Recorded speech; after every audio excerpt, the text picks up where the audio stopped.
Welcome to the 21st episode of the Two Retired Homeschoolers. I'm Holly Matthews, joined by my co-host, Rebecca.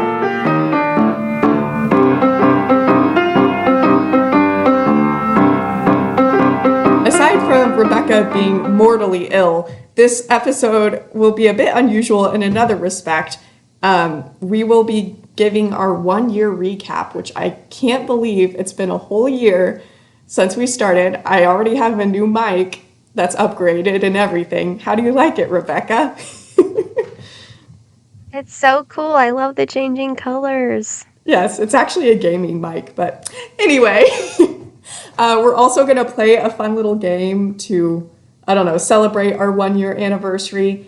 And we will also be taking a 3-month break from the podcast.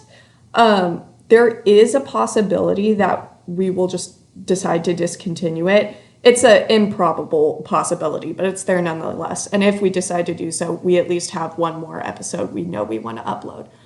But yes, I just wanted to throw that out there and inform our faithful viewers or listeners. Anyway, I'm going to now talk about the author of the book we will be reviewing today, Soul of an Octopus by Sy Montgomery. She's actually a pretty well-known author. She's published 20 well-received books, including the national bestseller, The Good, Good Pig. She has worked as a documentary scriptwriter, given a TED Talk, and she can overall be described as an animal enthusiast. She was born in 1958 in Germany and currently lives in New Hampshire. She has majors in magazine journalism, the French language, literature, and psychology, which is just far too much school, in my humble yet correct opinion. That's who our author today is. And with that, we shall dive into first impressions. So I'll hand it over to you, Rebecca. First impressions of the book, The Soul of an Octopus, which is a very, I think it's an intriguing title. Like, that title did make me want to read it when I first heard of this book years ago. And the subtitle's like, A Surprising Exploration into the Wonder of Consciousness. So that also sounds potentially interesting. Reader, it was not potentially interesting, or whatever. I listened to the audiobook because that was how I was able to get a copy. On my drive, I had nothing else to do on this drive. It was 3 hours of driving 3 days a week. Nothing else to do during this time. I still kind of had to make myself start the audiobook. That's not entirely the fault of the book. I just hate audiobooks. But the book kind of disappointed me because I've heard people mention it. Not like, I don't remember who, I don't remember in what context, but it just seemed like it'd be cool to me. Like, I figured the author was a scientist who had studied octopuses and had found, I figured there'd be lots of cool facts about octopuses and perhaps like some scientific discussion of how does an octopus have a soul, if you want to say it that way, like just how much intelligence and stuff we can actually perceive in the mind of an octopus, especially since an octopus is so different from us. It might be hard to quantify, whether they're intelligent and whatnot. And it's not like the book didn't talk about that. Like, it definitely provided lots of cool octopus facts. And there were a couple really nice descriptions of her seeing octopuses in the wild. And it was interesting for sure. Like, one of the facts I thought was really interesting was that they have neurons in their arms. So they don't have like a centralized brain the way that we do. So like, I wonder how that affects how they experience consciousness. But to me, the book seemed like more about a lady who really liked octopuses, talking about her octopuses. Like, she went to a museum and hung out with octopuses. She met some other people who I didn't care about, but she still spent lots of time telling me about their lives. And then she went and saw some octopuses in the wild, and it was much more about, like, sort of a boring narrative of her fangirling over octopuses with a few octopus facts thrown in there. I And agree. some vague mumbo jumbo about I wonder what even is a soul? How can we say that an octopus does not have one? And just vague quotations of modernist writers that are somehow supposed to be meaningful. There wasn't a lot of meat to it, and I found it boring. Yeah. If we're gonna be completely honest here. Yeah. What did you think of the audiobook version, like of her voice and how she read it? Because I also Oh partly read yeah, it through the audiobook. it was read by the author, so she read it herself. I'm sure she's a lovely lady. I did not enjoy her reading of the book. She like put too much emphasis on stuff. It was like, and the warm embrace of her arms wrapped around us in the touching. Well, it was partly how she wrote too, like just too much. Whatever it was, I was not a fan. Yes. Yes, I very much concur with that. For whatever reason, I procrastinated on starting this book, and I started it with the audiobook, and every single time I had to turn it on, I was like, okay, this really isn't the worst thing in the world, but I'm not looking forward to this or enjoying it especially. So very clearly I'm doing this for the podcast, which is interesting because I went into it expecting to enjoy it. My sister really loved it. Me too. Yes. And Which and sister, Mackenzie? no, Ellie Joy. She was one of the guests we Ellie had on the Joy, okay. podcast. Yeah. And so I was expecting to like it as well. And I really no shame to people who do love this book. I feel like it's something you just need to read in the right mood, and also you kind of need to be the right person to appreciate it as well. And I feel Yeah, like for sure. I could be the right person, but I wasn't in the right mood, and so it just didn't hit quite the right chord. And it's also different reading it than listening to it because she enthuses so much emotion and passion and cringiness into her voice. So it's like even more over the top than the actual words themselves. But yes, I went into it expecting to love it, was a bit disappointed. I did, however, love the fun facts she included throughout it and the stories she had with her encounters with the octopuses and her enthusiasm for the topic. But the overly sentimental attention to emotion and spiritualism throughout the book was a bit of a turnoff for me. Yeah, I mean, I was really looking forward to the surprising exploration into the wonder of consciousness part. Like, I was totally looking forward to, like, knowing more about the mind of an octopus. And she didn't really say anything about it. She just was like, this wonderful, intelligent creature must have a soul just like us. It's kind of like, she didn't really, like, explore anything. She just, yeah. Yeah. It was about her, more about her spiritual philosophy than it was about the actual, like, science of the mind or soul of an octopus. When I was looking into Goodread comments and reviews on the book, a lot of the people said what you just mentioned. And actually, I'll read off just 2 reviews I found especially entertaining. One person said that gave a 1-star review. This book should be called The Soul of a Volunteer at the New England Aquarium, because the book centers around this specific aquarium because she keeps visiting it. There are a handful of interesting facts about octopus anatomy early on. The book's focus then turns to the author's fellow volunteers, which technically she wasn't a volunteer. Anyway, also some scenes about her scuba diving and the aquarium's renovation, blah, blah, blah. Another person said, if you're interested in someone stroking an octopus for 200 pages, I highly recommend it. If you're interested... Such a good one. It's so true. If you're interested in the wonder of consciousness, as the book advertises, skip it. Imagine the most cut and dry, boring science book you ever had to read in school. Like, to the point where the topics it covered had intrinsic interest and fascinating aspects to them, but the book was determined to make you hate your life. And so imagine that. And then take your brain to the opposite extreme of that spectrum, like the most opposite you could possibly go. And that is this book. Yep. Yep. It actually reminded me of some really emotional and cringy fantasy books I used to read as a young teenager. And I think part of the I'm problem, sure that was healthy for you. yeah, I think part of the problem was that she was trying to present something almost to the likes of a personal diary, like as a science book, and the combination didn't work well. So I think that's what went wrong. But Yeah. on to your thoughts.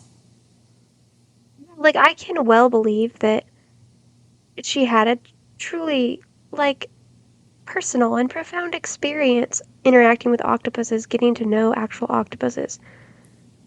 But she wasn't really successful at conveying that to the reader because the way you convey, like, deeply impactful moments on paper is not, in fact, to slather on adjectives of how profound it was, you know? Yeah. Like, for some reason that just doesn't cut it for conveying it to other people. Writing is a weird craft. But yeah, I, do you know the concept? This is kind of random. Do you know the concept of nefesh, No. like the Hebrew word? No. Okay. And I don't know anything about this, and this was something I wanted to look up, and I really shouldn't be bringing it up on the podcast when I haven't looked it up. I've been too sick to look things up. That's my excuse. But I was really interested because I think my mom was the one, yeah, my mom was for sure the one who introduced this concept to me. She got it from somewhere else. But, like, there's a word that's used in the Bible, like in the Hebrew scriptures, nefesh. It refers to humans a lot, but it also sometimes refers to animals, but only specific types of animals. So it's I don't know if there's a direct, like, translation of it, if it means being, if it means your, like, the seat of your will or the seat of your desires. Or if it's like sort of a combination of your soul and body. But some animals have this, or, like, I think it has to do, it's related somehow to the breath of life that God breathes into Adam. Now, I don't think the nefesh is the breath of life, but I think God breathes in the breath of life into Adam and he becomes nefesh. But some animals are also nefesh. And that's a very interesting concept to me because I think it means that some animals, such as mammals and birds, have way more in common with us than we really think about. Like, we think of them as these instinctive creatures, just purely driven by instinct, and they're really not. Like, if you've ever had a dog, you know a dog has a personality. You know? There's all sorts of dog lovers who are like, well, if you've ever stared into the eyes of old Fido, you wouldn't think that a dog doesn't have a soul. And just in general, like, some animals have a soul, whatever a soul is, right? And that's actually supported by, like, Old Testament scholarship, which is a very interesting concept. And so I do wonder if an octopus is that same kind of animal, if an octopus is nefesh. Yeah. I think that'd be really interesting to know. That would, especially since it's probably the most bizarre creature to have that level of high intelligence. Like, it's not even a mammal. It's the one most unlike us to have Right? that level of intelligence, yeah. I don't know if I agree with her that octopuses have souls, and I don't think she's a Christian, so I don't think she understands soul to, like, how I understand soul to mean. Right. But I do agree with her association between consciousness and having a soul. I think consciousness has to do with having a moral compass and not living purely out of instinct. Yeah, because a dog can understand the concept of, like, I'm supposed to do this thing and I'm not supposed to do this thing. Like, a dog can have a relationship with a person. And they can experience shame. Yeah. And I believe that can apply to some birds. I don't know if it applies to all birds. It'd be really interesting if it applied to octopuses. Because Yeah. it's hard for me to imagine it applying to like a fish, but what do I know about fish? Well, octopuses aren't technically fish. Well, I know, but they're sea creatures, so I Yeah. just think of all that as very mysterious. Right, right. Yeah. Well, did you learn cool facts about octopuses, though, from this book? I definitely did. I was actually going to launch into a whole list of interesting facts I learned about them. Go right Actually, ahead. Then the people who listen to this can just, like, get all the interesting facts without having to read, the journal entries. That's the thing, too. Like, she's talking about all these people in her life, like Krista and what's her name, and, they're great people, I'm sure, but I don't care. Like, how many scenes do we have of them, like, sharing their hearts with each other around the octopus tank? Like, I don't care. I'm sorry. yeah, that's a good point. It felt like a lot of this book was just filler. And the more and Yeah, more it did. I've read books specifically for this podcast, I didn't notice this beforehand. I don't know why the podcast was the thing to make me aware of it. Maybe because it's like causing me to read books I normally wouldn't.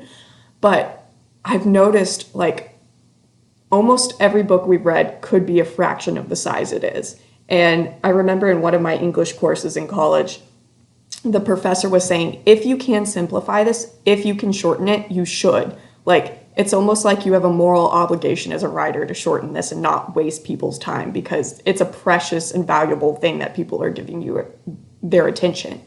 And it's a mark of a good writer to condense things as much as they can. And it's just so bizarre so to true. me. Yeah, it's so bizarre to me that authors go out of their way to do the opposite thing, to throw in more fluff, to make it longer. It's so disappointing. Good writers don't. Yeah. It is disappointing. And it does shock me how many books are like that. Where it's like, oh, you could have made this a third as long. And I think a lot of writers don't really realize that that so much of it is extra fluff. But yeah, no, it was being a writer specifically with an eye to editing is what made me start noticing that. I think so many books could be so shortened, and they'd be so good if they were, and they're so not good because they're not. Like, economy is everything. Yeah. And I love the idea that, like, you're respecting your readers' time and what they, and what they've give, like, that's pretty cool that they give you their time, and for you to waste it, you really shouldn't. And also just, like, in service to, like, your craft. Like, if you carved a beautiful statue and then you were just like, okay, let me also, like, add some extra decorations. Let me add some more decorations. Some more. Like, you're just making it worse, not better. You want it down to, like, the purest, simplest form of the thing. That's the best version of the thing. Yeah. Like reading a book is a huge time commitment compared to like watching a movie, for instance. And there's a reason why most people don't finish most books. Like, I feel like people beat themselves up over it. And it's like, I mean, maybe you're just kind of figuring out what is really worth your time and what isn't. Like, you don't need to finish every book you start. That's one of the reasons, like, okay, I like fantasy. Fantasy is a genre that suffers very badly from bloated books. Like, especially when the authors create, like, this big world and then they need, like, 1,000 pages to put their novel into because they have to establish all the world building. And I would have potentially more sympathy for that if I was not a fan of the Queen's Thief books, which are books where they're like, I think the shortest one is just under 300 pages, and the longest one is still under 500. They're mostly shorter than that.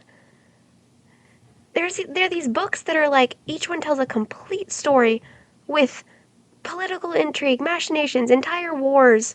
Like, so much world building is in these books. So much is crammed into these books. Nothing is unclear. It all makes sense. And she does it in, like, the span of a regular, not even super long book. Because she knows how to write well. and pare it down to its simplest form. And that's why those books are so good. And yeah, it just applies everywhere. Even if you think you need so much space, you probably don't. Probably don't. Yeah. All right, shall I list out? Actually, I kind of want to backtrack a little bit and illustrate for our readers how dramatic this book is, because, like, why should they take us at our word? And so I picked out one quote, which is kind of sad, but, like, that's all I did. And it's not even the most dramatic quote by far. It's just one random thing I picked out of the book so that you guys have a reason to trust us. This is a moment when she's describing her scuba diver instructor diving overboard. And for whatever reason at that point, she was kind of concerned that her instructor would have a bit of trouble rendezvousing with the rest of the divers who had dived beforehand. So it wasn't that big of a deal, which she herself admitted later on, but she was really anxious about this. But anyway, this is just one little excerpt. Once she dived overboard, I watched anxiously to see if she had joined the others, but because of the waves, I see nothing, not even bubbles, no evidence that my beloved instructor ever existed at all, and no proof she has joined our vanished friends. So that is how this book reads, all of it. Yeah, and whenever she slips into, like, her anecdotes, it's always present tense like that. Yeah. Which is another thing that irritated me. Yeah, it's not good writing. Just to say it how it is. Which, by the way, she makes wonderful use of adjectives. Like, if this book warranted the amount of adjectives it had, it would be an absolute masterpiece. Some of the metaphors are good, quite honest. Some are over the top, but some are good. Mm-hmm. Just say the good things. Okay. Okay. Give us some cool octopus facts. All right. Octopuses have blue blood. They have 3 hearts, a surprising short lifespan, like just a few years, even for the largest species. They can grow back their arms. They can manipulate their skin's color, texture, and pattern to imitate other predators or camouflage themselves. Giant Pacific octopuses, which are the largest octopus species that exist, can lift more than 700 pounds collectively with all their tentacles.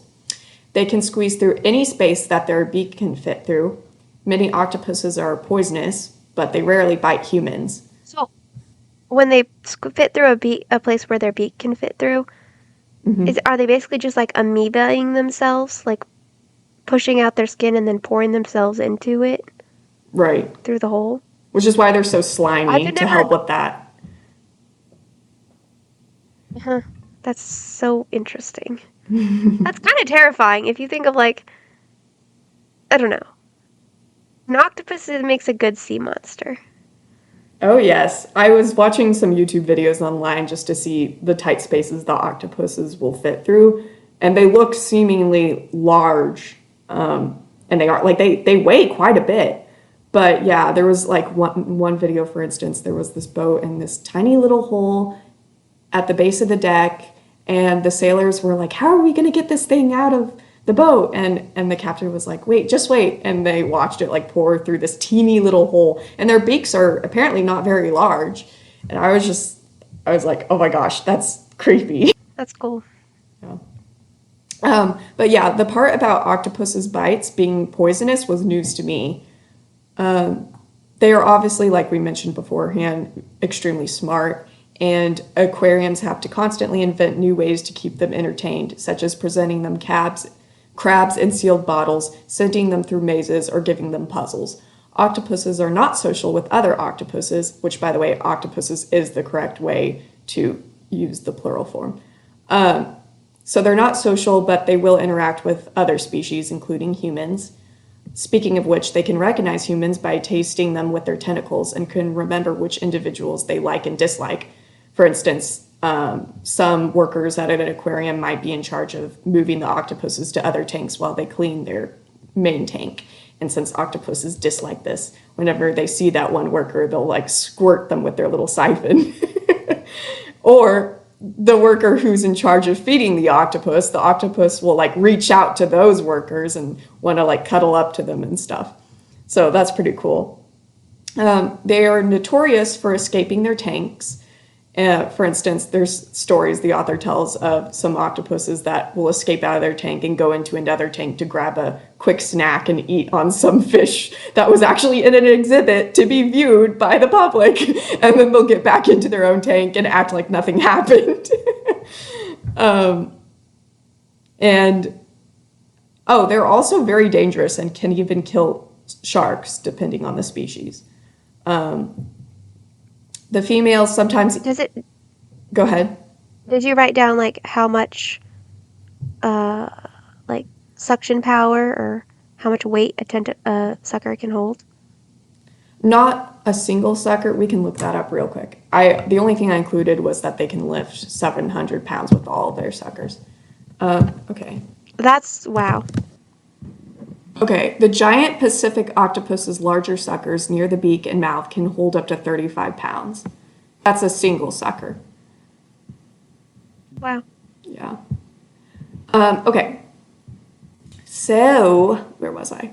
Oh, yes. The females sometimes eat the males after mating, just like praying mantises.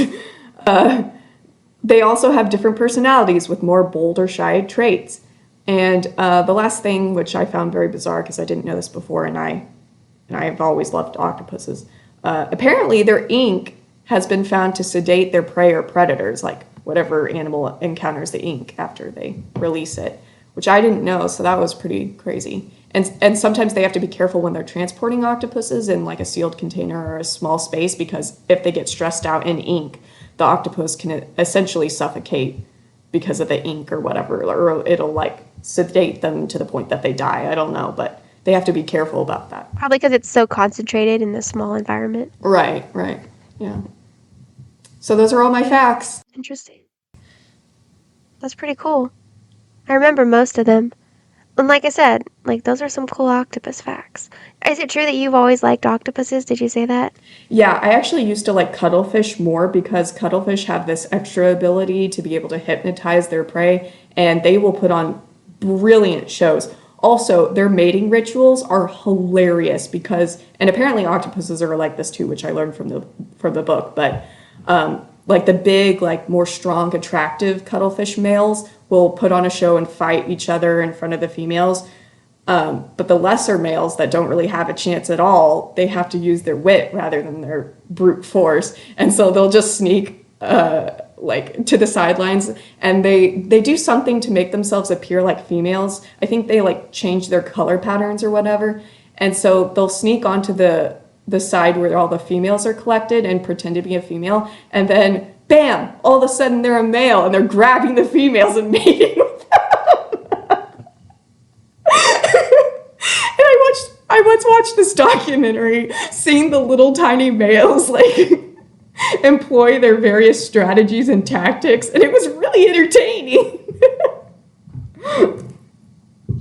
They're cunning little creatures. But yeah, cuttlefish are also like so underrated.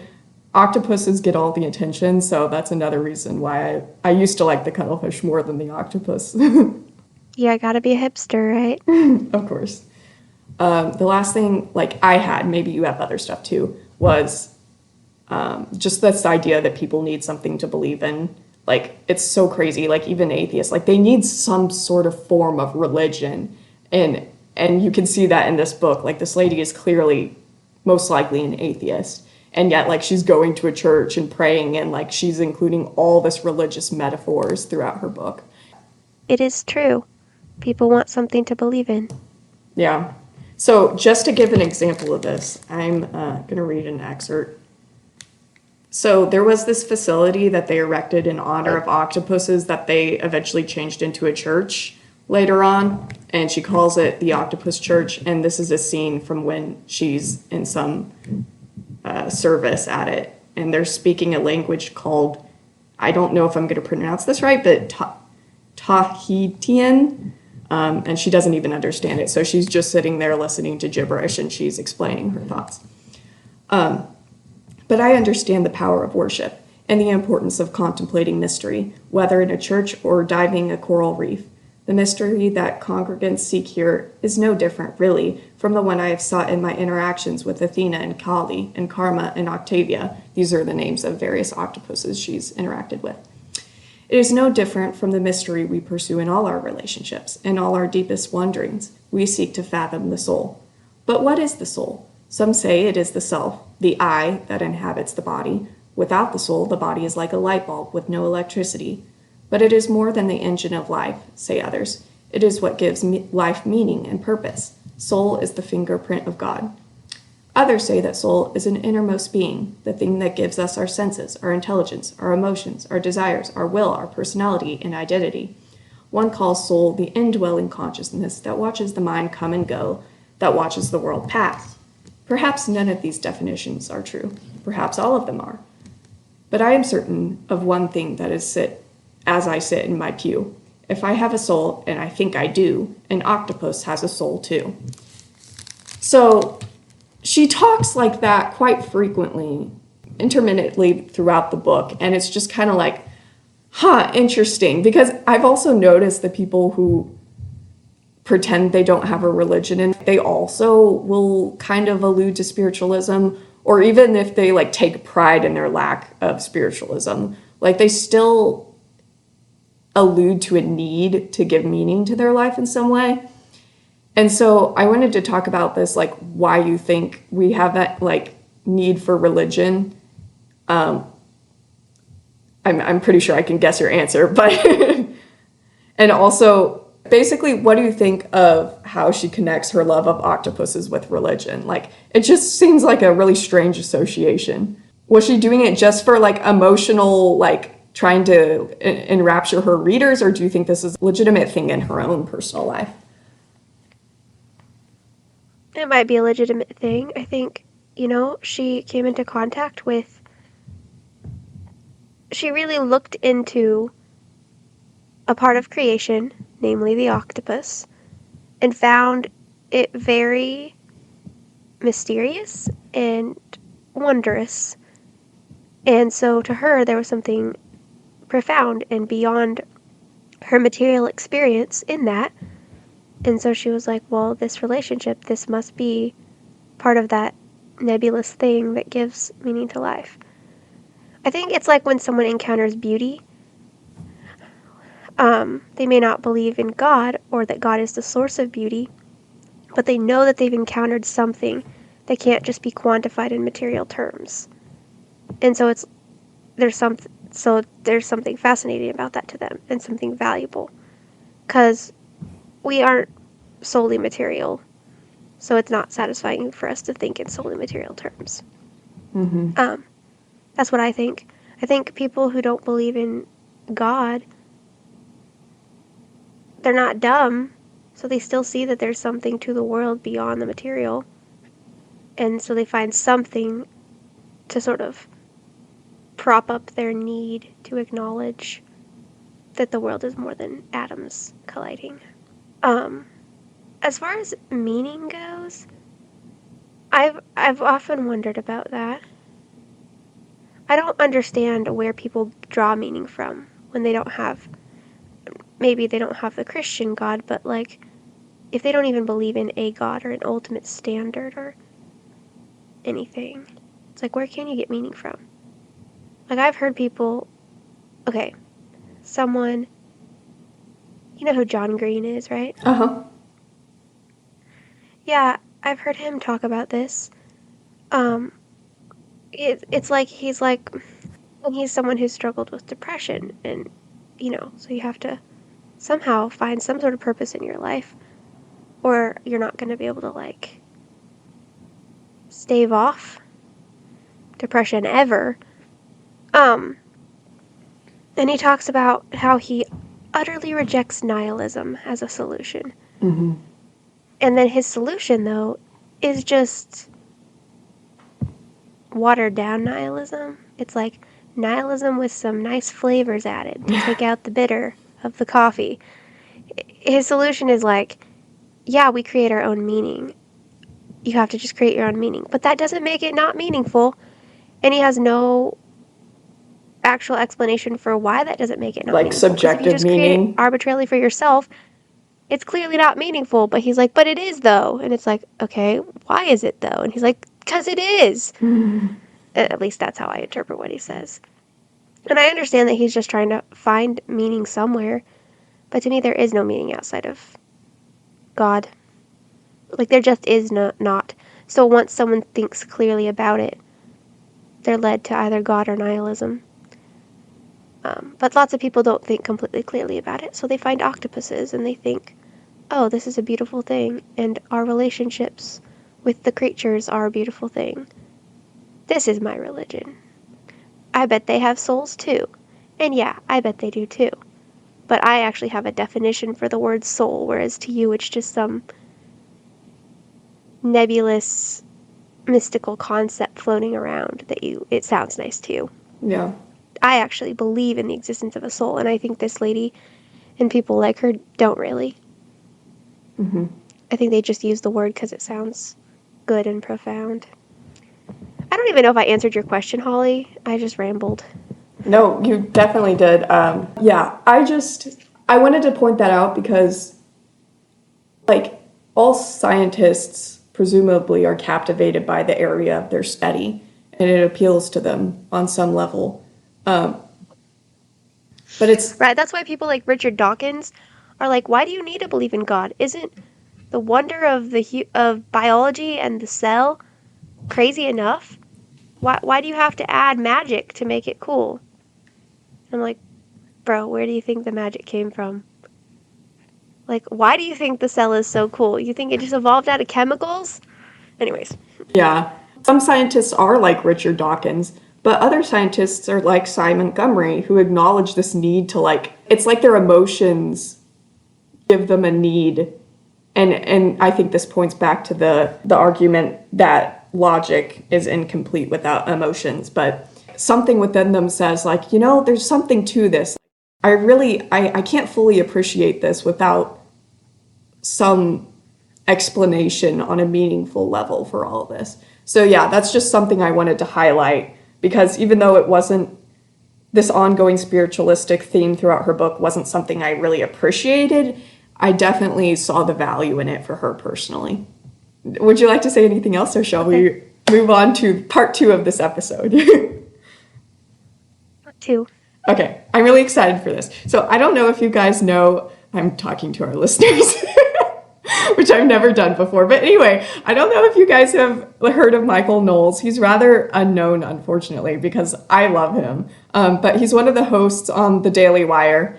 He's come up with this game called Yes or No, which the name is a bit deceiving because a lot of the questions we're going to be asking today don't have an answer of yes or no, but they will be clear-cut answers. So, you know, it's essentially the same thing. And so I'll ask a question, and then, for instance, if I'm answering the question, I have to answer it according to how I think you, Rebecca, will answer it. And if I get it right, I get a point. And if I get it wrong, I don't get a point. And then we'll tally up the points later to see who knows the other person better. But there's going to be 2 rounds. The first round is going to be the podcast edition, which is going to be in honor of our 1-year podcast anniversary. And so we'll be asking questions about the podcast. And then round 2 is just like silly questions. It's called the friendship edition. And all right, I guess we'll just launch into round 1. You get all the rules and stuff, right? The 1 rule. Yes, I do get the rule. Okay. Question number 1.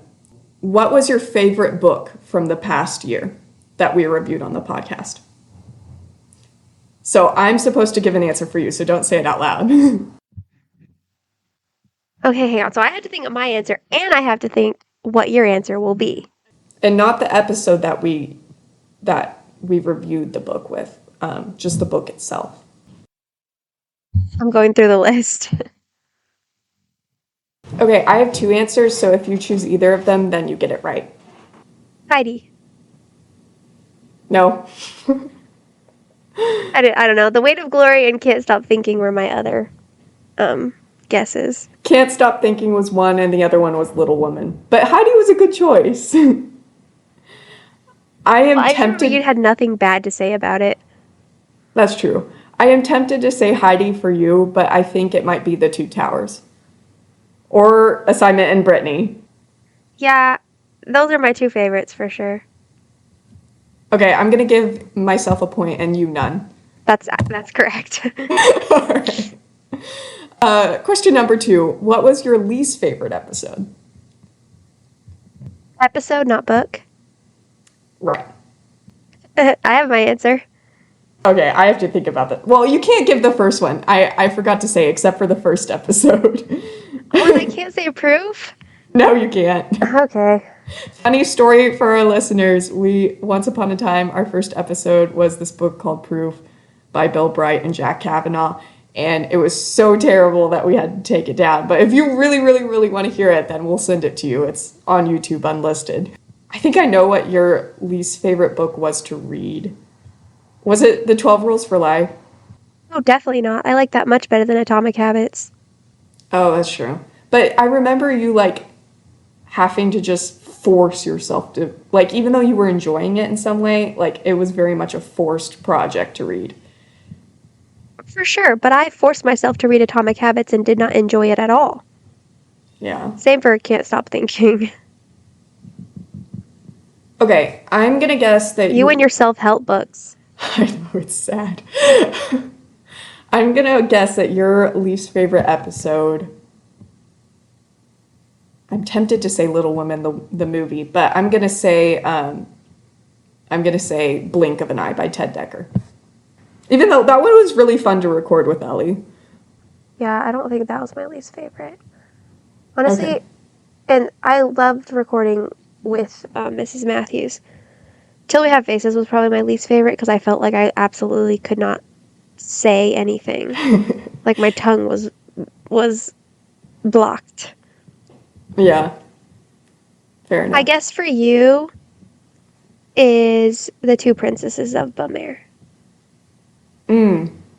That's definitely the one that's the most overlooked in my mind, but I think we had some good discussions about writing in it. I think I really don't know my answer. Yeah, I'll just say you're correct. Okay, thank you. Thank you for the point. Okay, so you got a point and I got none. All right.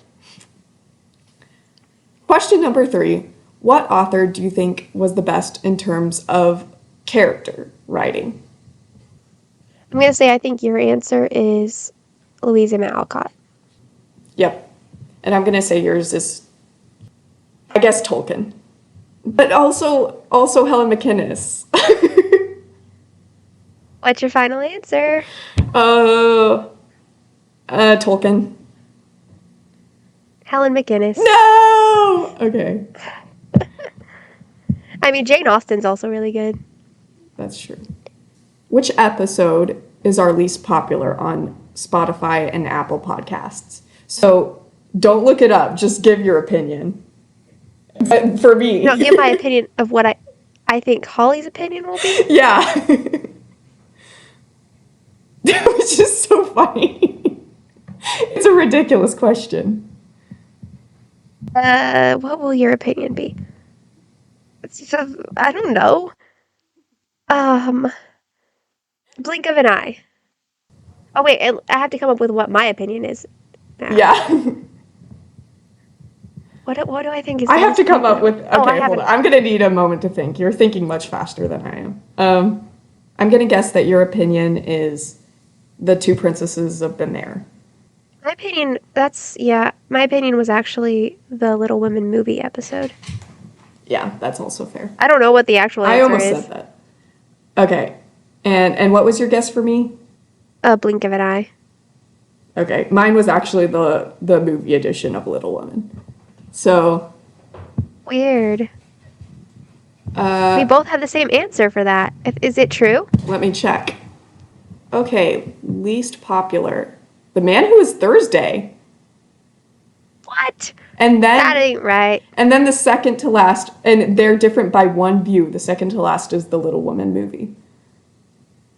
Oh, we were close. But The Man Who Was Thursday, huh? Yeah, I was gonna say, I felt like I remember enjoying that episode. But I guess that has no correspondence. Okay. Other than our first episode, which one is the most embarrassing to go back to listen to? I don't know because I haven't gone back. Yeah. But let me see what I think Holly would think. Okay. I think yours is Atomic Habits. I think you're right. Which, it wasn't even that bad of an episode. It just embarrassed you the most. Yeah, weirdly. Yep, I'm gonna give you a point for that. I guess Can't Stop Thinking. Oh no, I actually liked Can't Stop Thinking. Or I Pricking still Up think My that's one of my Thumbs. favorites.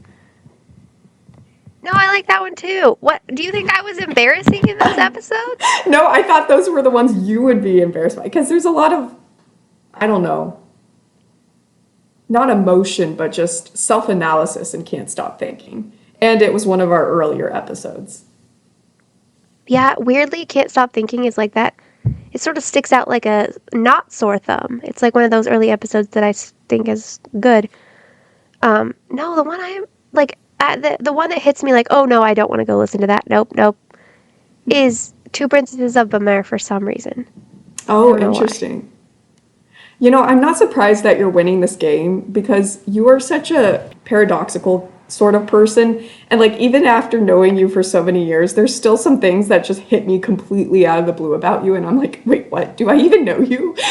And I'm like, you don't change too much. That's true. But I don't change very much. And I'm also like pretty much an open book, sort of, and very straightforward about who I am. So it's like easier to know me, I feel like. Not straightforward. You're an open book, but you're one written in a very strange dialect. Well, you're just written in a foreign language, so there's no winning with you. Next question. Do octopuses have souls? I guess that Holly says no. Okay, and I guess that Rebecca says yes. You're correct about my answer. You're correct about mine. What? We disagree? Yeah, crazy, right? Yeah. We've never done that on this podcast before. This is a bizarre concept. Oh, actually, listeners, we have done that, but Holly always edits it out, so you wouldn't know. I've also edited Rebecca to agree with me. More or less Yeah, unintentionally. Like one time, I said something and you like launched into a really long explanation for why you disagreed, and I edited out that whole explanation, and the next sentence you said in reply to something I said was, yeah, blah, blah, blah, blah, blah. I said the thing you didn't agree with, and then because I edited out that portion of the episode, your immediate response was, yeah. Yep, I remember that. I'm hoping I can tie you by winning the next round. So the next round is Friendship Edition. These are just random questions. So the first question is, do you believe in aliens? Or I guess, do I believe in aliens? Right, I think Holly's answer for this is no. And I think Rebecca's is no. Okay, you're correct. And you were correct as well. Yay. Wow, I can't believe we agree on that. Yay. I seem like the sort of person who would believe in aliens, I feel like. You also seem like you have a brain, though. Thank you, I appreciate that. Okay. Question number 2. Octopuses are objectively cooler than my personal favorite animal. Now, I don't know what your favorite animal is. I suspect it may be the octopus. So I gotta think about this for a second. Just so you know, my favorite animal is not the octopus. Okay. If that helps. Well, you didn't have to give me that, but thank you. My answer for you is no. Okay. So my favorite animal is the nudibranch, which is Latin and Greek for naked gills, because they're a species of sea slugs who have gills that extend like feathers from their abdomen. And they're really cool, but not as cool as the octopus, so you don't get a point. And So I'm wrong. Okay. I figured you'd have some weird out there favorite animal, so it would probably be just as cool as the octopus. they are really cool, but the octopus is just like, there's so many more cool things about it. And your answer, I'm going to say yes. Yeah, I think an octopus is objectively cooler than my favorite animal. Oh, okay, I was wrong then. No, you said yes. Yes, as in, oh, I guess I meant no. Oh, okay. Yeah, no, my favorite animals are like comfy animals. Like I like cats and I like dogs and I like birds. So like yeah, they're cool, but they're not as cool as octopuses, you know? Yeah. Objectively speaking, even though they're my favorite. All right, question number 2, or 3. Uh, we are in the end times as described by biblical prophecy. I think Holly's answer, I'm going to go out on a limb and say it's no. You're correct, and I don't know your answer, but I'm gonna go with no. You're correct. Oh, nice.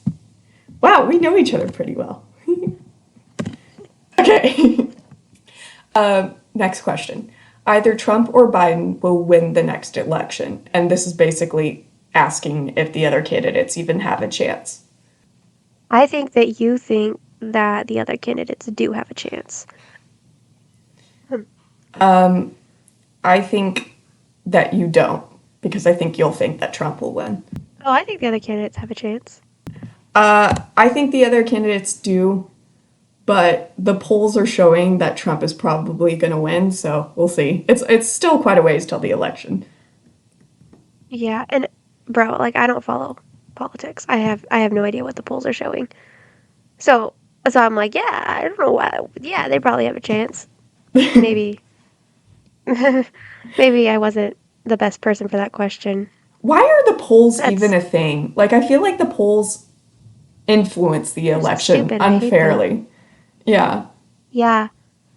No, I don't think. I wish the polls would just disappear along with the internet and viruses. Like, I hate it when a voter from one party wants to vote for this one candidate, but the polls say that the disproportionate amount of votes will go towards another candidate in their party, so they vote for that candidate because they're like, well, my vote won't even count if I vote for the person I Yeah, so actually it's a want to vote self-fulfilling for. prophecy.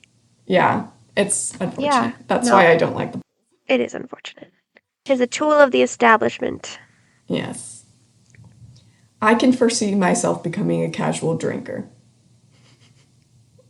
I think we both know the answer pretty well to this one.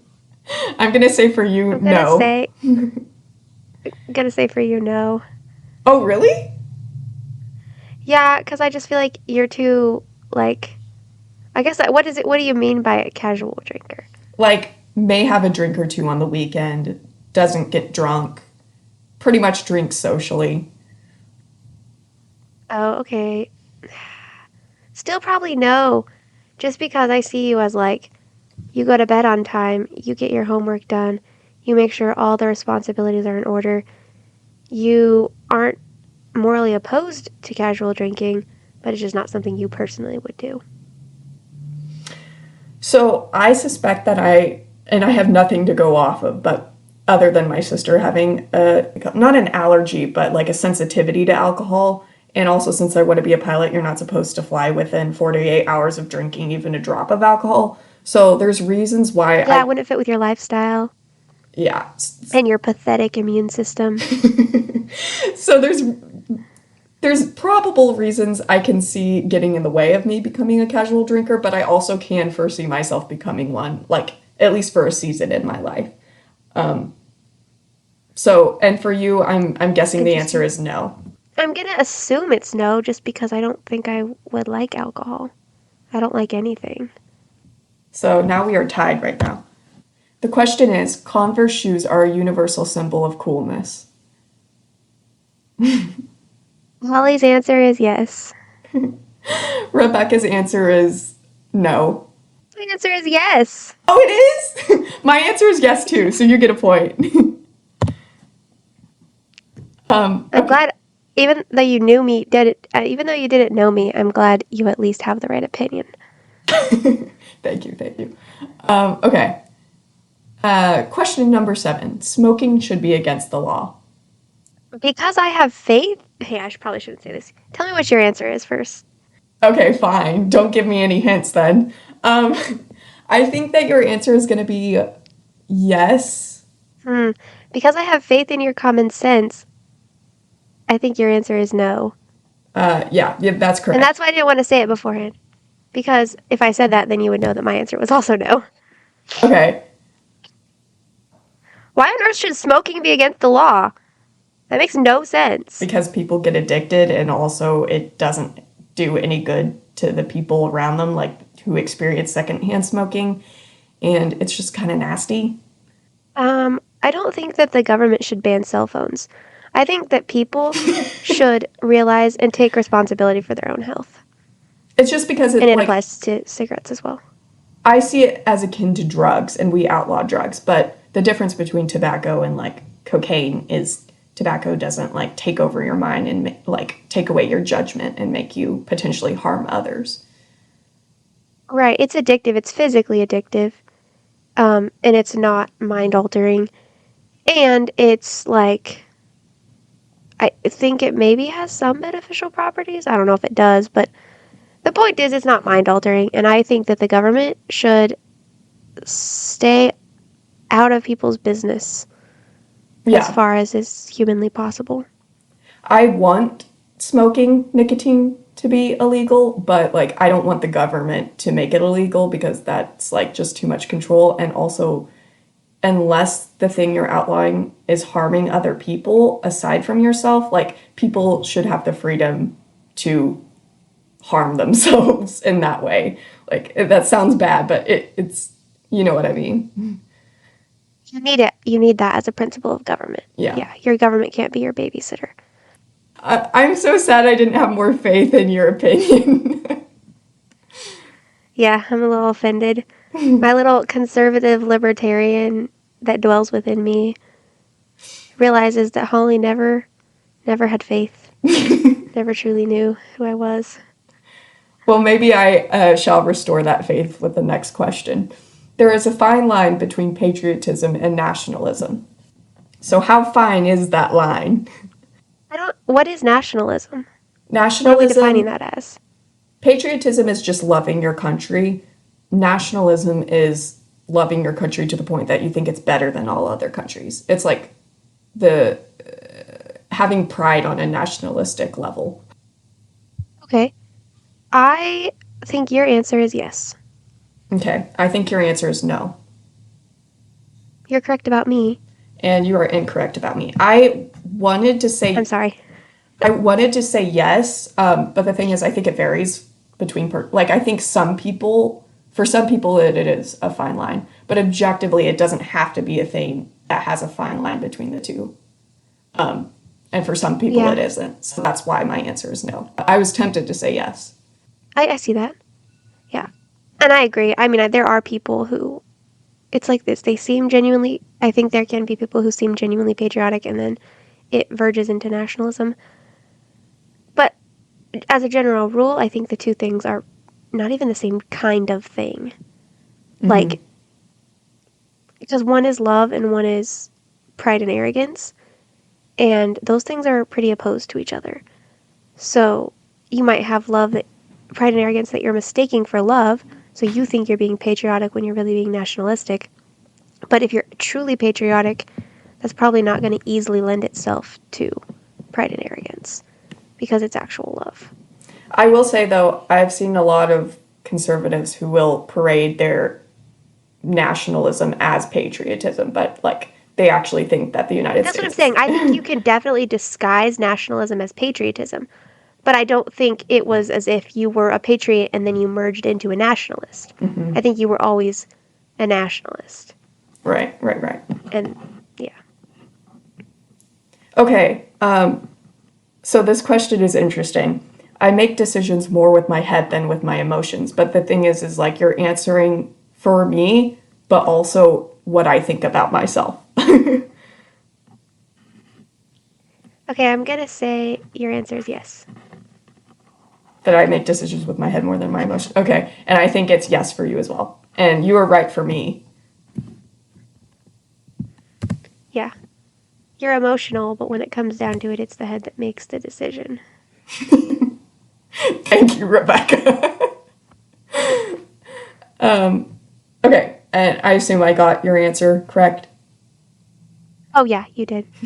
Well... If you came out and was like, oh, no, Holly, I always go with my emotions. I mean, I think sometimes when people say that, they mean that they're like, I'll always make the logical choice. I won't necessarily always make the logical choice, but I'll always think about the choice I'm making and know whether I'm making the logical choice or know whether, in this case, I'm deferring to my emotions because they might know best.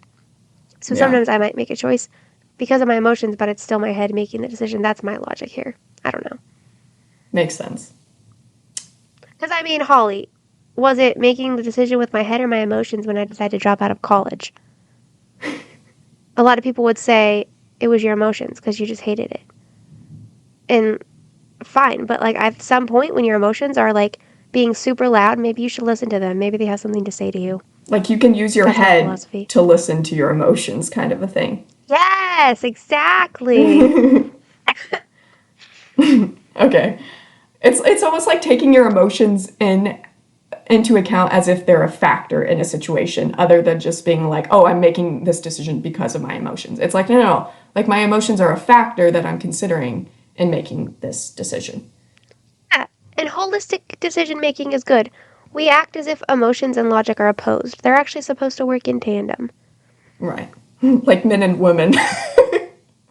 That's another that's another discussion for another day. Okay, Thor Love and Thunder is the worst movie ever made. Holly's answer, yes. Rebecca's answer, yes. Was I right? Are we? Yes. Okay, my answer is actually no because I like it should be yes, but I just like I'm kind of cheating a little bit because I'm taking into account like movies like The Conjuring and horror movies, which are kind of evil. So The worst. Thor Love and Thunder is an evil to art, but it's not an evil on a moral level. You don't think Thor: Love and Thunder is the worst movie ever made? Which, okay, is probably not. Worst movie ever made that I have ever seen or would consider seeing. On a craft level, it may well be the worst movie ever made. Oh, yeah. But, you know, I kind of cheated you a bit on my answer because, like, so we watched this movie together at the movie theaters and we were just cracking up the whole time. Like, the fact that it was so bad made it worth it because it was just so bad. So, like, We were dying. We were like smothering our laughter in the theater to not disrupt the other people's experiences. And when we finally got out to the car, we sat there for a solid 5 minutes with tears streaming down our faces, letting all the laughter out. and no one else in the theater was laughing. Like, they were all taking it seriously. Or like just bored by it. Next question. Pluto is a planet. Holly's answer, yes. Rebecca's answer, no. And you are correct. I figured you would be like, it was a planet when I was a kid, so it's going to be a planet forever because I'm holding on to sentiment. And yes, you're correct. My answer is no, because a planet is just a word that scientists use to define something, and once something doesn't fit their definition, they're not going to call it a planet anymore, so thus it is not a planet anymore. I knew you would pick this snobbish answer. Also, did you notice we literally just did the same thing to each other? Like I did that with the movie answer, gave the technical answer, and you did that on this question. I care more about science than literature, I guess, and you care more about the author. I feel that Pluto is a planet. That's not how science works, Holly. It's all the evidence I need. Okay. And the next question is very similar. I don't care if tomatoes have seeds. They're vegetables. Holly's answer is yes. Rebecca's is no. You're right. Am I right also? Of course. It's not an insult to be call something a fruit. It's not like now it's demoted to a lower class. But like You're not wronging tomatoes. Fruit is like a dessert. It's like something you enjoy for leisure. And yes, tomatoes, they are very enjoyable. But they're like in the healthy section. Not that fruit isn't, but like they're in the section that like kale and broccoli isn't. It's like I need to feel the same amount of pride eating tomatoes that I do eating broccoli. Like, oh, this makes me better than everyone else. But I don't get that with fruit, so. Is that why you eat kale? I always wondered.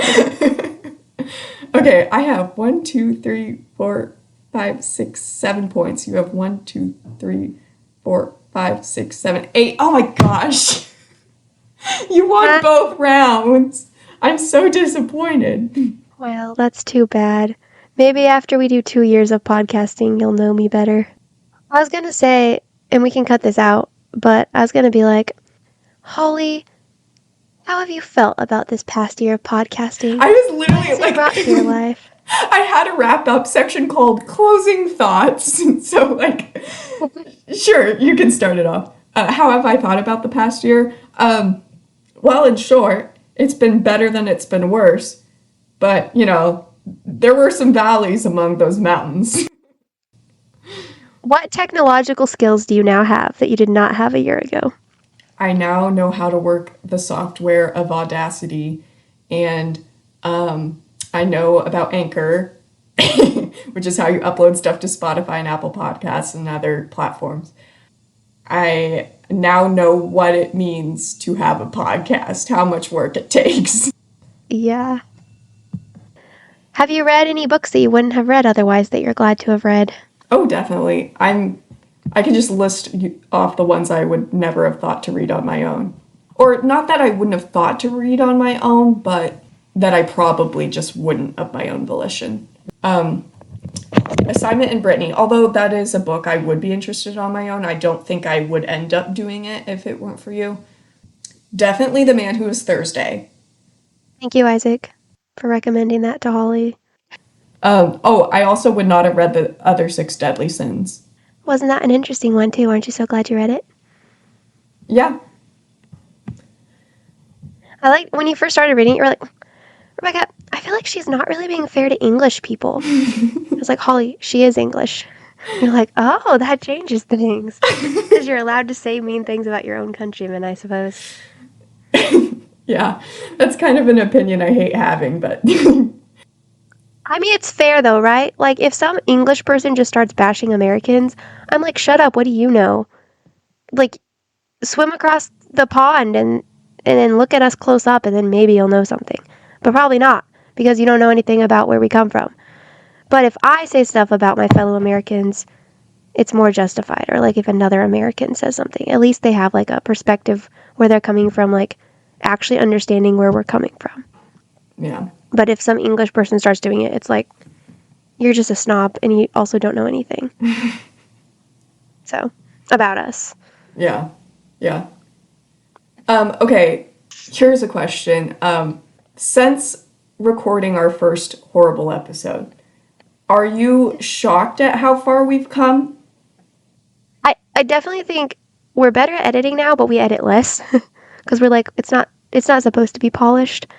And I still think Can't Stop Thinking is a good episode. I still really like that one, and it's our third. On YouTube, which YouTube is not actually a good platform to tell us things because we had to take down some videos and re-upload them, so I'm actually going to use Anchor as our tell. So Weirdly Tucker by Louis L'Amour is our most well-viewed... How do you say that? Is our most viewed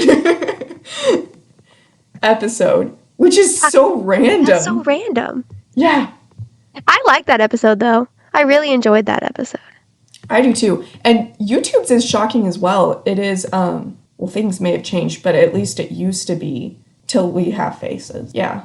Because that one, like, got a ton of views randomly for no reason. And it's not even a particularly well-known book. Our idea of a ton of views. Yeah. What is it, like several hundred? Yeah. Like, We're so famous, Holly. It used to be that our average amount of views was like 26 views per episode. Like it stayed at that level for a really long time. So hundreds of views is like, whoa. Yeah, and it's also pretty high on Anchor's rating too. Till We Have Faces is number 3rd. Number 2nd is actually The Weight of Glory, interestingly enough. Must be the name. C.S. Lewis. Yeah. And then 12 Rules for Life is 4th. Fellowship of the Ring. Yeah, this is all very generic. Jordan Peterson, Tolkien, super famous. Then Sermons from Charles Spurgeon. Yeah, that was an interesting one. I wouldn't expect it to do that well, though. Maybe Mackenzie sent a posse. Okay, so what do you think has been the biggest benefit of doing the podcast so far? Some either like getting to regularly talk to you about books that we wouldn't have otherwise read together, or getting to practice articulating my thoughts. Because I'm still bad at it, but I feel like I'm actually way better at articulating thoughts on the fly now than I was when we first started. Yeah. Sometimes the ability just completely fails me still, but it's not like I'm always stuttering and unable to think of anything that encapsulates what I want to say. I do genuinely feel like I've improved from practice. Yeah, I would definitely say that is the answer for you, because I've heard you many times say like, "Oh, the podcast is actually making me a better speaker." For me, it's more of just forcing me to be consistent in my reading life. Like before, I've always loved reading, but ever since college, I don't know, I felt like a failure of a reader, and so the podcast really did do a lot for me in getting me back into reading. So that would probably be the biggest benefit for me. Also, just the satisfaction after uploading each episode, like, oh, I finally completed a project. Okay, do we just want to end the episode there? Oh, yeah, no, so we've had a great time doing this podcast. We're going to take a break.